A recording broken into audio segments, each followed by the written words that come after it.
بسم اللہ الرحمن الرحیم۔ السلام علیکم ورحمۃ اللہ وبرکاتہ۔ ناظرین، آج کا ہمارا موضوع ہے کہ ایک ایسا اسم جس کے بارے میں کہا جاتا ہے کہ نبی پاک صلی اللہ علیہ وآلہ وسلم سے جب ایک صحابی ابو دجانہ نے یہ شکایت کی کہ یا رسول اللہ، میں جب گھر میں ہوتا ہوں تو مجھے یوں لگتا ہے کہ میرے مکان میں جیسے چکی کے چلنے کی آواز آتی ہے، یا کبھی کبھی مجھے یوں لگتا ہے کہ بجلی چمکنے کی مجھے آواز سنائی دیتی ہے یا وہ مجھے نظر آتی ہے، اور بعض دفعہ جو ہے وہ کالی گھٹائیں جو ہے مجھے یوں لگتا ہے میرے مکان میں موجود ہیں، اور ان کالی گھٹاؤں میں ایک انگارے کی صورت میں آگ نکل رہی ہے جو کہ میری طرف آ رہی ہے۔ یعنی جب میں یہ چیزیں دیکھتا ہوں تو مجھے خوف ہوتا ہے۔ تو آپ صلی اللہ علیہ وآلہ وسلم نے فوراً فرمایا کہ اے ابو دجانہ، تیرے گھر میں جنات کا سایہ ہے۔ تو اس ابو دجانہ نے کہا کہ مجھے کوئی حل بتائیے۔ تو آپ صلی اللہ علیہ وآلہ وسلم نے مولا علی علیہ السلام کو اپنے قریب بلایا اور کہا، یا علی، ایک ایسا قلم اور دوات لے آؤ کہ جس سے میں ایک جنید کے نام خط لکھنا چاہتا ہوں۔ یعنی وہ نبی پاک صلی اللہ علیہ وآلہ وسلم نے مولا علی علیہ السلام کو کہا، اور مولا علی علیہ السلام نے ایک ایسا خط تحریر کیا جس کے بارے میں کہا جاتا ہے کہ جو نبی پاک صلی اللہ علیہ وآلہ وسلم نے اپنے اس صحابی ابو دجانہ کو دیا اور فرمایا کہ اے ابو دجانہ،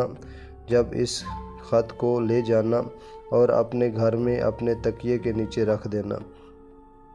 تو کہا جاتا ہے کہ جب ابو دجانہ وہ خط لے کر اپنے گھر پہنچے اور ان کو اپنے گھر میں رکھا اور اپنے سرانے میں رکھ کر سو گئے،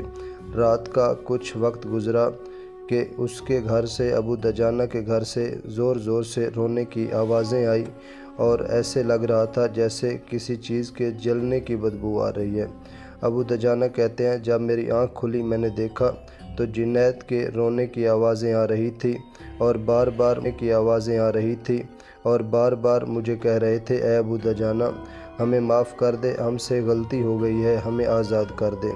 تو اس کے بعد جناب ابو دجانہ کہتے ہیں کہ میں نے کہا، میں آپ کو ایسے نہیں چھوڑوں گا، بلکہ میں پہلے نبی پاک صلی اللہ علیہ وآلہ وسلم سے پوچھوں گا، اس کے بعد آپ کی جو ہے وہ آزادی کا اعلان کروں گا۔ تو صبح کی نماز جناب ابو دجانہ نے نبی پاک صلی اللہ علیہ وآلہ وسلم کے پیچھے پڑھی اور ان کو رات کا سارا احوال سنایا۔ یہ سنانے کے بعد نبی پاک صلی اللہ علیہ وآلہ وسلم نے فرمایا،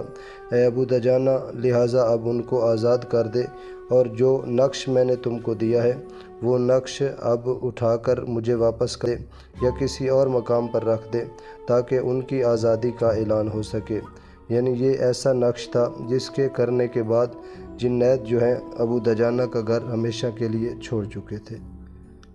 جنید نے ہمیشہ کے لیے جناب ابو دجانہ کا گھر چھوڑا، اور اس کے بعد جناب ابو دجانہ کہتے ہیں کہ اس دن سے آج تک میرے گھر میں کوئی اس طرح کی مصیبت نازل نہیں ہوئی۔ تو ناظرین، وہ ایسا خط ہے جو ہم آپ کو دکھانا چاہتے ہیں۔ جس گھر میں بھی کوئی ایسی مصیبت ہو یا اس طرح کی چیز کا سایہ ہو، تو وہ اپنے گھر میں اگر اس خط کو رکھے جو نبی پاک صلی اللہ علیہ وآلہ وسلم کی طرف سے جنید کے نام لکھا گیا ہے، تو یقیناً ان کے گھر سے وہ مصیبتیں دور ہو جائیں گی۔ تو یہ خط ہے جو آپ کے سامنے آپ کو نظر آ رہا ہے، یعنی اس کو آپ لکھ کر اپنے پاس رکھیں، اپنے گھر میں رکھیں، تو یقیناً جو ہے اس کا آپ کو بہت زیادہ اثر ہوگا۔ اور اس میں بہتر یہ ہے کہ اس کو جو ہے زعفران سے لکھا جائے یا کالے رنگ کی پینسل جو ہے یعنی کالی سیاہی سے لکھا جائے، تو وہ اس کے بعد آپ کے گھر کو جنید جو ہے وہ مکمل طور پر چھوڑ جائیں گے۔ اگر یہ خط آپ ہم سے منگوانا چاہتے ہیں تو آپ ہمارے دیے ہوئے نمبر پر رابطہ کریں، ہم آپ کو جو ہے یہ خط جو ہے وہ پارسل کی صورت میں پہنچا سکتے ہیں۔ والسلام۔